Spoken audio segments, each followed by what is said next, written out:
Hannes said that sure it probably wasn't so bad Hannes said that sure it probably wasn't so bad a sort of problem to be 8 times over involved simultaneously with men wanting marriage, and actually a wanted problem compared to other more serious problems like the problem of illness. Lauren assented at this and remarked that the only real problem of love was that it inspired far too many words to be spoken or written in steady, turgid streams. Love made words tumble up into the height of meaningless, unreached or unachieved by any other emotion, but otherwise love was okay and from God, and really, at the end of the day, love was what God had become in the mind of time, and that the only way to find God or to know God was to know love, and that if Hannes was not herself religious, didn't she at least believe in God when she felt love, and she felt the preciousness of putting her arms around a creature she loved? Lauren remarked that the only real problem of religion was that it was still stuck tracking backwards in its evolution, and too many of its practitioners didn't yet realise that God was actually love, and love was actually God, and that there was no real room for any other emotion or any power or consequence in God, and certainly no room for any sort of war or hatred of difference. Lauren said that was how it would be more amazing to prove love than life on planets other than Earth.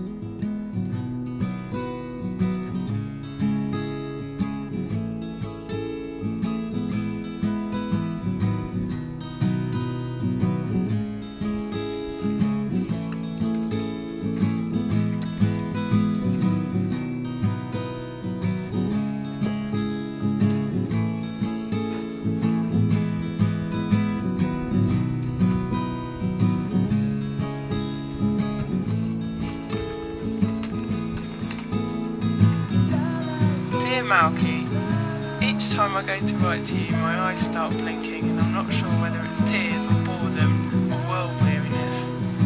Do you ever find yourself caught out eating on the train, or you watch stretches of sunlight yawn themselves over sturdy seat cushions, and then you look out at a passing platform ever so casually, safely, and then there's a man wearing a woman's outfit even though he's not shaved, and so you know he's simply forgot himself and dressed in his wife's clothes, and you think there's a hoot.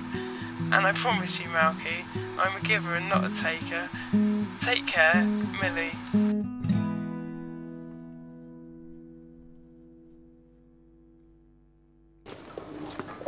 Yes, she will be.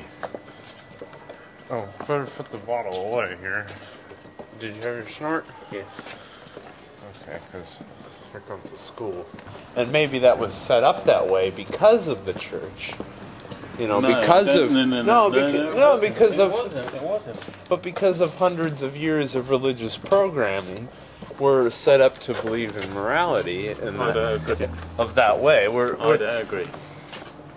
No, but if the Romans had their way or whatever, yes, and we were set up for hundreds and thousands of years of programming that we could have. Okay, if the Mormons had their way, right? Mm-hmm. And then we were set up for, and if the Mormons had been around for thousands of years, if we were set up and programmed to have polygamy, we'd probably be programmed to have polygamy, but we're not. But it's better, it's just nicer, it's just sort of kinder. It's sort of kinder to, or better, or whatever, to just be moral. Well, I think intelligent people would, you're saying to be moral. As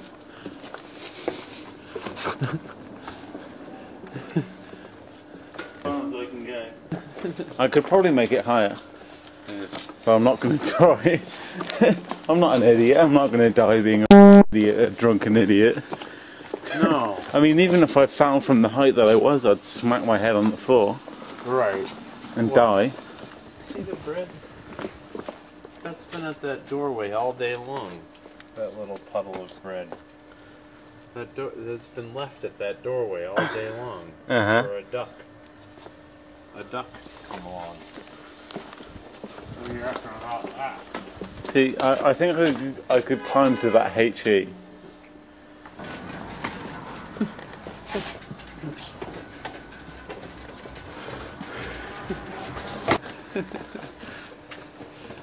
My God, if I was in more training, I could climb a lot higher than that. But in more training. if I was stronger, I could climb higher. This dude didn't approve.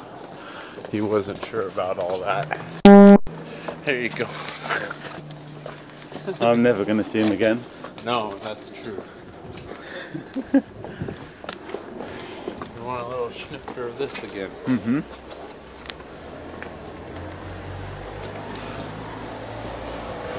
Well, have we finished? Oh, you finished it? There's none left. Sorry, I didn't really realize. Ah! No, wait. What? You have to relish the alleyway. You have to relish the passage. Uh-huh. You're a cyborg if you remember that you're a cyborg. the line of sight goes against the misuse of anti-racism.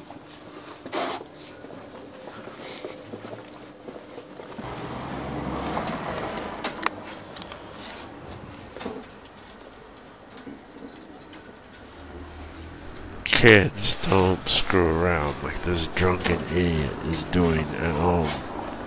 Don't screw around at home like this drunken idiot is doing. Alright, you can come down. No need to prove yourself. Don't hurt yourself. Been training every day, I could do it. Oh, well, sure. If you had been training every day. These are the days. These are the days.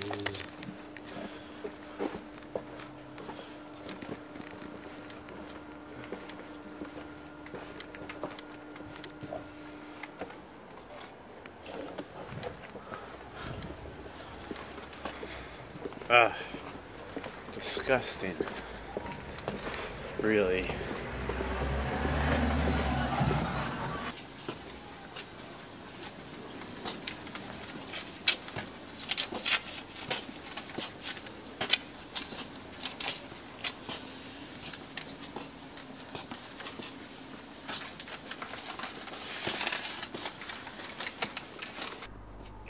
Dear Malky, you should get out and see something infinite like a beach.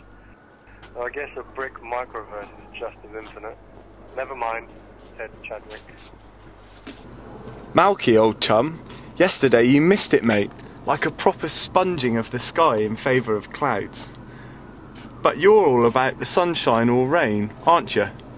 But I suppose you're neither the first nor the last, unlike I'm the first with my jumbo headphones and the triangles of an unpopular classicist ringing in my ears. In fact, I can hardly hear to finish this letter. Good day, Faden.